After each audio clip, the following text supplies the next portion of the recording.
Going into this college football season, from everything that I have gathered, the love for LSU is real. But the skepticism about LSU is also real. And to be completely honest, I think both are totally fair and justified. You are Locked On LSU, your daily podcast on the LSU Tigers. Part of the Locked On Podcast Network. Your team every day.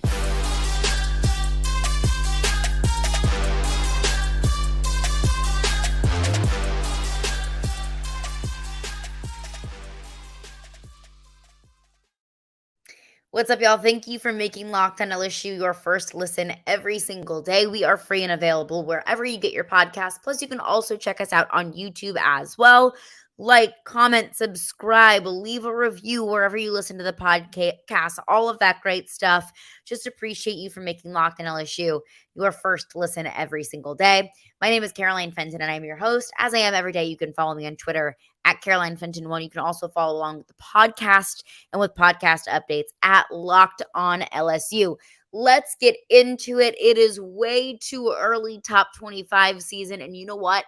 I am so incredibly here for it because what that means is we're getting closer and closer to college football season.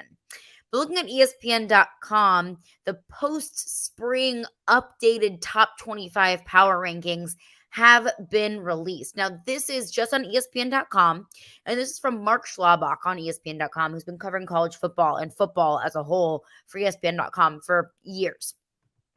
So this is one person's opinion. This is one network or one outlet's opinion. And keep in mind, it's May 4th. So many things can change from now until tomorrow, really. Let's be real. Especially from now until the beginning of the season. So always take everything with a grain of salt. And I want to start off all of this discussion by saying these don't matter. Like, who cares about the May top 25? I know that's probably not a great way to set up a podcast as I talk about the top 25. My point being, a May top 25, it doesn't matter. An August top 25 doesn't matter. The top 25 going into week one really doesn't matter. It's the top 25 that matters once you get into the season. And really, it's the top 4 that matters once you get to December. So let's just keep that in mind that it's early. A lot of things can change, both for better or for the worse for LSU or for every single other team on this list and also not on this list. A lot of things can change. Our perceptions of teams can change from now till week 1, from week 1 to week 2.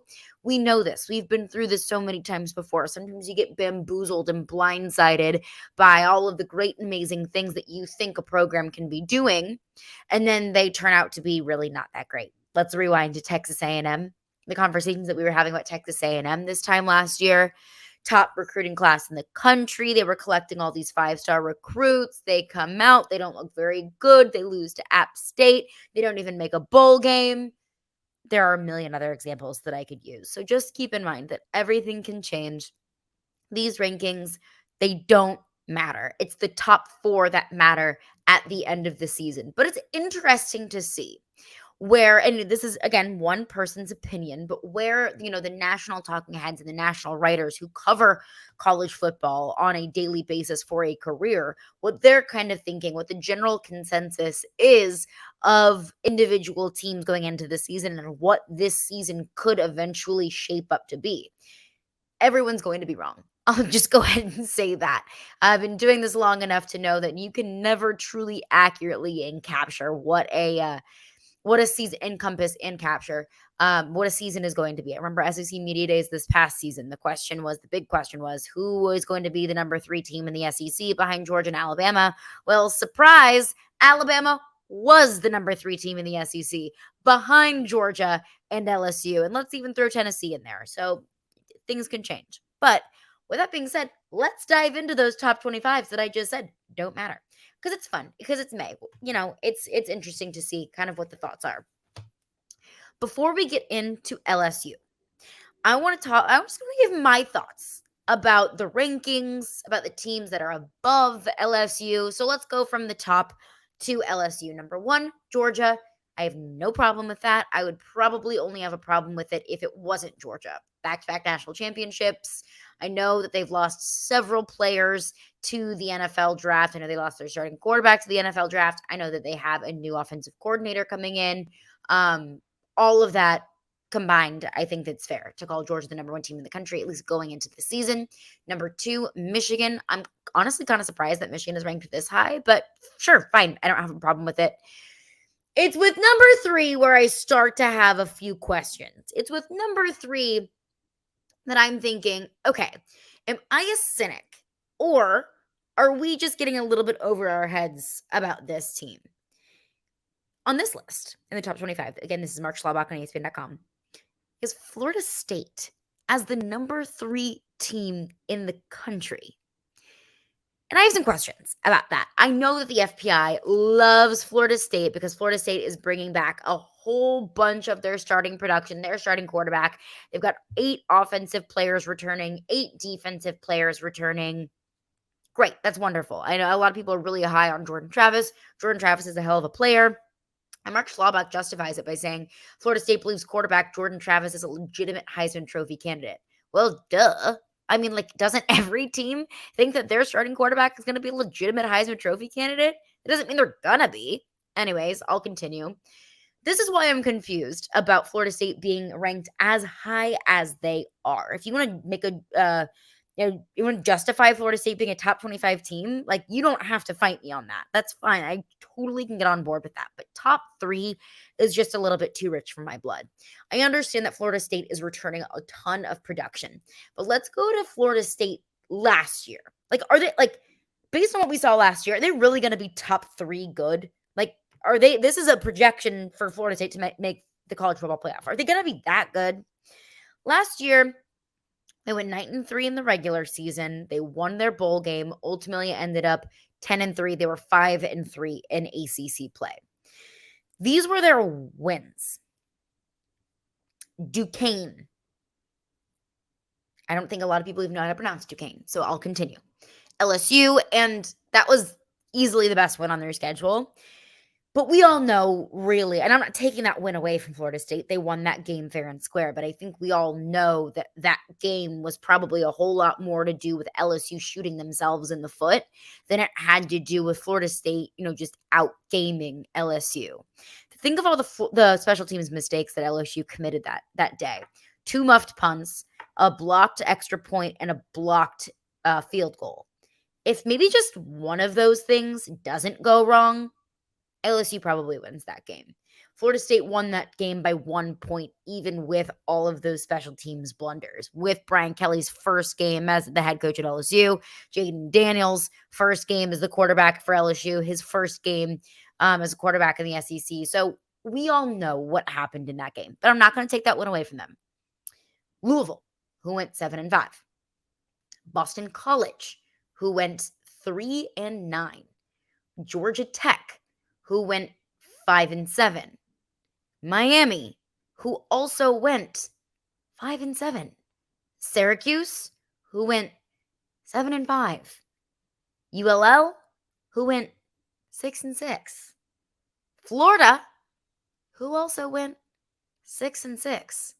At the time that Florida State played all of those teams that they beat, none of them were ranked. Florida State played 3 ranked teams last season at the time that they played them. Wake Forest, NC State, and Clemson. They lost all 3 of those games. Some of them were close, but losing to Wake Forest 31-21, I wouldn't necessarily call that a close loss. So I understand a whole lot of love for Florida State going into the season. And as we get closer to the beginning of the season, we'll do much more of a deeper dive into Florida State and what they can be and what they can accomplish this season. But just from looking at it right now, looking at what they accomplished last year, I can't really get on board with the fact that they're going to be a top 3 team in the country, even with all of that returning production. No disrespect to Jordan Travis, no disrespect to this team as a whole, but come on, top 3? That's pretty bold. I'll get into some more of my thoughts coming up next. But before we do that, I want to tell you about Built Bar.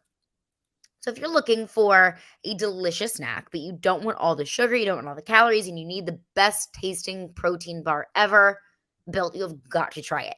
So if you're like me and you want to eat healthier, you want to make smarter snack decisions and choices, but you don't want to compromise on taste, then Built Bar is the perfect thing for you because they're healthy and they taste so incredibly amazing. And what makes them taste so good is that they're covered in 100% real chocolate, real dark chocolate.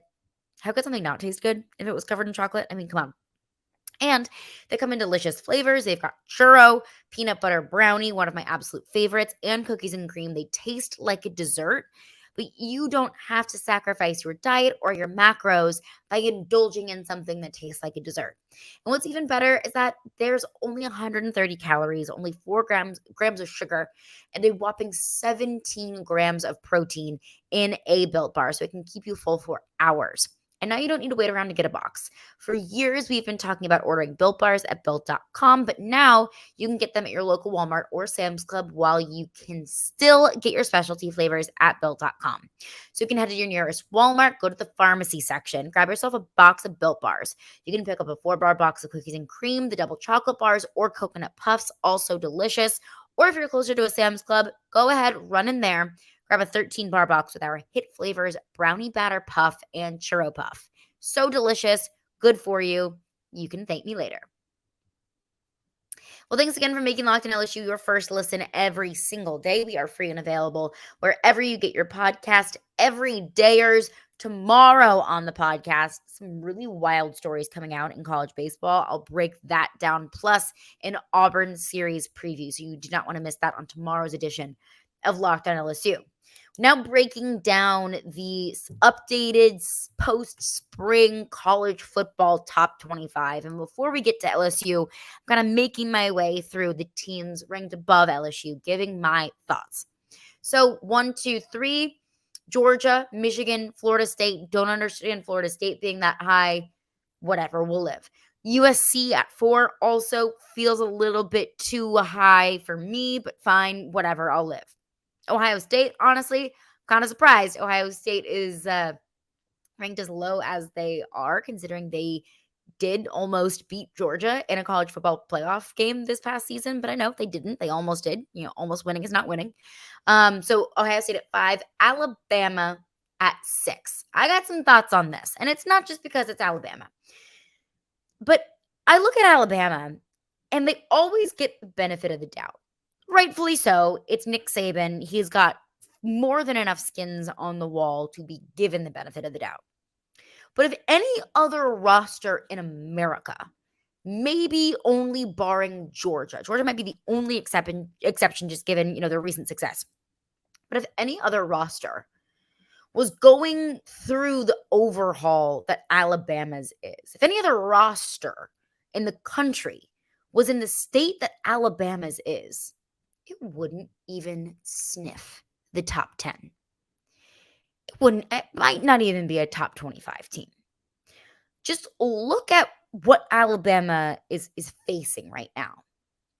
2 of their top players this past year were top 3 draft picks in the NFL draft. It's exactly what happened. They lost them. Their starting quarterback, and Bryce Young, who I thought was the best quarterback in college football this past year and the year before, and Will Anderson, their most impactful players offensively and defensively.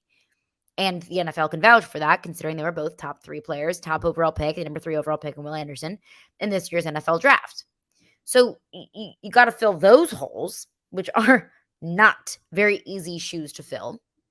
And also, by the way, you're replacing your offensive coordinator because Bill O'Brien is going back to the NFL to serve as the New England Patriots offensive coordinator. And no, never mind. You also have to replace your defensive coordinator because Pete Golding, former defensive coordinator, just got the job at Ole Miss. So this is what Alabama is facing. Replacing one of the best quarterbacks that I've ever seen in college football.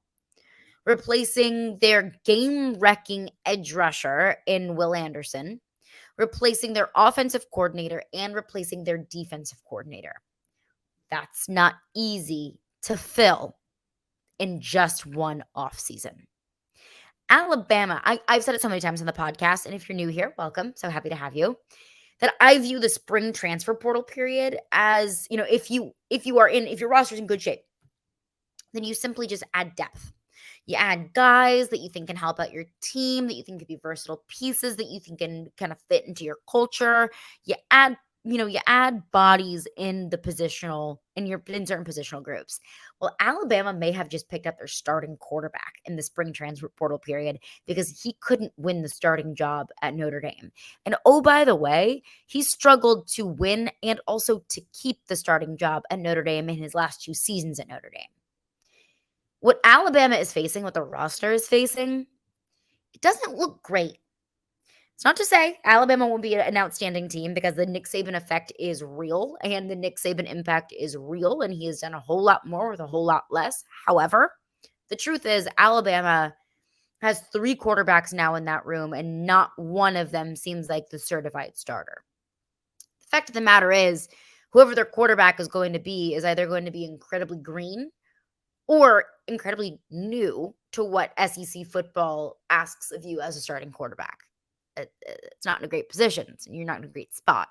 So that's just my soapbox about Alabama. I think they're still going to be a good team because they always freaking are, and it's really freaking annoying. But that's just kind of my thoughts on the Nick Saban effect. How even an Alabama team that has so many question marks at so many different positions, both on the field and on the sideline, can still be the number 6 team in the country just in these preseason rankings. Which then brings us to LSU, ranked at number 7. And this is Mark Schlabach's justification for putting the Tigers at number 7. Are the Tigers ready to return to the top of the SEC West under second-year coach Brian Kelly? They took down Alabama in overtime last season, but then nearly lost at Arkansas and were blown out by a bad Texas A&M team on the road. That team was really bad. Quarterback Jayden Daniels should be better in his second season in the LSU offense and added weight in this offseason. He'll have a great receiving core at his disposal, and Malik Neighbors, Aaron Anderson, and Kyron Lacey, who had a big spring. Daniels was very good last season, but he needs to throw the ball down the field more efficiently. With Mason Smith returning from a torn ACL to join Mekhi Wingo, the Tigers might have one of the best defensive lines in college football. Star linebacker Harold Perkins was just as disruptive after moving inside this spring. I don't disagree with any of those statements. Almost losing in Arkansas, I can't definitively say that they almost lost. It was a closer game than it needed to be. But this is my thing. The buy-in to LSU this offseason, it's real and it's justified. Because look at what LSU was able to accomplish this past season. 9 wins in the regular season. Absolute domination in the Citrus Bowl and bowl game. You walk away 10-4 with a trip to the SEC championship in Brian Kelly's first year. You beat Alabama in his first year? Hell yeah. Then you look at it and you think, okay, well, they've got so much returning production, and you'd think Brian Kelly in his second year will just be that much better. Jayden Daniels in his second year will be just that much better. All of those freshmen that were so lights out this past year, Mason Taylor, Harold Perkins, so on and so forth, that they'll be even better in their second years. What can't this LSU team do? And then it's also very fair and justified and true that there's still a lot of question marks about this team. The benefit of the doubt that Nick Saban gets at Alabama, Brian Kelly hasn't earned that yet. They don't get the benefit of the doubt of, yeah, well, it was cold at Arkansas and a lot of players were sick. Jayden Daniels was sick. They really struggled to move the football. They don't get that benefit of the doubt. They look at it like you almost lost Arkansas. They look at it like, what the hell happened at Texas A&M? Why couldn't you score points? Why could A&M move the ball with such ease like they did if you were such a good team? So I know it's not really necessarily fun to talk about some of the things that made LSU look not so great last season, but that's what everyone else is looking at. And that's why I think a lot of people might question exactly what LSU is or what LSU can be. They look at the firepower this team has. And we see it too. We see just how much further ahead this team is than the team was this past season at this time, same time last year. But the questions are fair. Because the fact of the matter is, Brian Kelly did it in year 1, and man, oh man, was that fun. I just need to see him do it again. And I think that that's fair. Coming up next, I sat down with Locked On Arizona Cardinals to break down exactly what the Cardinals are getting in their second round pick in BJ Ojulari. This was my discussion with Locked On Cardinals. Host of Locked On LSU, host of Caroline, Willie, and D Mace on 1025 The Game, joins me. Thanks so much for joining me. I really appreciate it. Yeah, happy to be on here. And so I do radio in Nashville. So you're talking about the Will Levis trade, talking about BJ Ojulari. You're checking all my boxes. Now, really quick, because I host Locked On NFL Thursday with Tyler Rowland of Locked On Titans. He's not the hugest fan of the move. Like, what's the pulse? And I'm just going to send this clip to Tyler. What's the pulse in Nashville and, around, Derek Mason, obviously, who played with Tennessee? Like, what's the pulse in the building out there? Amongst fans, they are ready to sell their season tickets and burn the organization down for drafting Will Levis.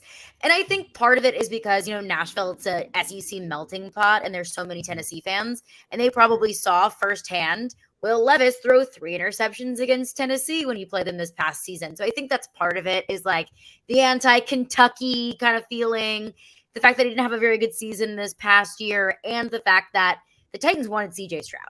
And they just got outbid by the Houston Texans, honestly. So that's kind of, the entire fan base is irate about it. I don't think it's a bad move. I'm going to let him do what he's going to do on the field and let him decide for me if it was a bad pick or not. But everyone outside of Nashville is like, wow, what a steal. What a great pick. Everyone in Nashville is like, fire the general manager after his first 3 months on the job. Now, someone who used to be part of the Tennessee Titans organization, I don't know if you know this, is the general manager of the Arizona Cardinals now. Monty and it's fantastic, and I know that you knew that, but it's like going from Steve Keim to functionality, rational thought, actual draft acumen is what we experienced over the 72-hour span in last week's draft. And BJ Ojulari fell into the Cardinals' lap after they accumulated a third-round pick, which pretty much took the place of the tampering whoopsie-doozy that they did with the tampering of Jonathan Gannon. So tell me what listen, I just make up words on this podcast. Tell me who BJ Ojulari is as a player, as a person, and what he's going to add at the NFL level. When you asked me, hey, can you come on talk about BJ Ojulari for a couple minutes? I was like, I can talk about BJ Ojulari for hours, because that's just what kind of a person and a player he is. I'll talk on the field first, then we'll get into off the field stuff. On the field, BJ Ojulari is an absolute wrecker.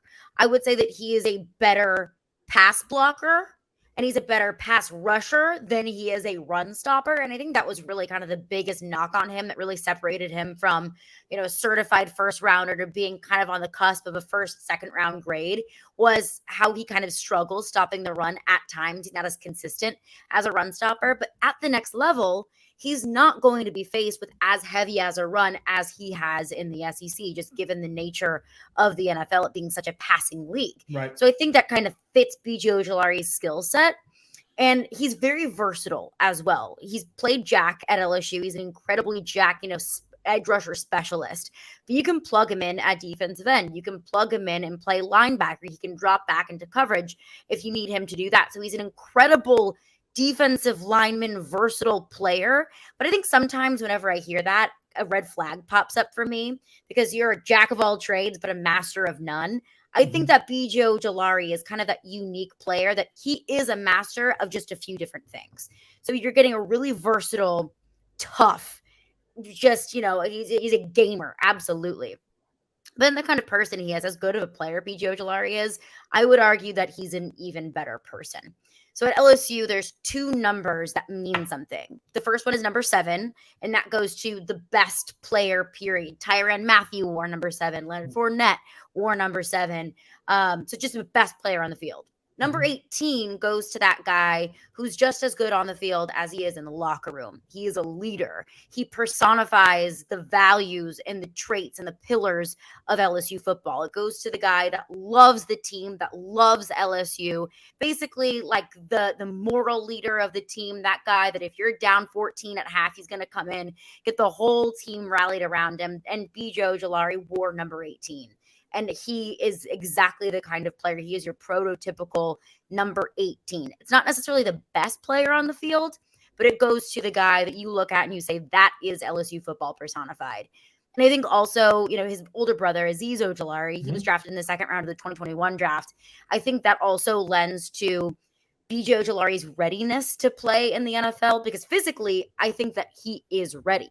He's played in 2 different defensive systems at LSU, so he can pick up on those things quickly as he transcended from the Ed Orgeron to the Brian Kelly era. But also with his older brother, Azeez, he's been in the league for 2 years. He knows what it's like to be a rookie and the expectations and what you need to do at the next level. So I think that does help and should ease maybe some of those concerns about the learning curve from college to the NFL, that he has a confidant and a counselor in his older brother that's been through it only a couple of years earlier.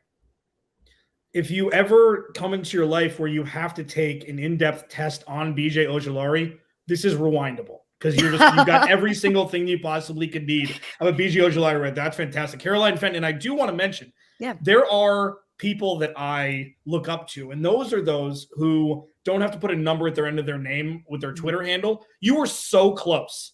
Is there one Caroline Fenton? Like, what the hell are we doing here? Like, it's so close. It is so close. And there is one, it's at Caroline Fenton. And I have tried to DM her, I'm assuming it's a her, several times, because she has not been active on Twitter in like 10 years. The account is still there. And so many times I'm like, I will Venmo you for at Caroline Fenton, please. Like this is such a big part of my job, and the one just ruins it aesthetically. Please give me the account. Have not heard back from at Caroline Fenton yet, but one of these days.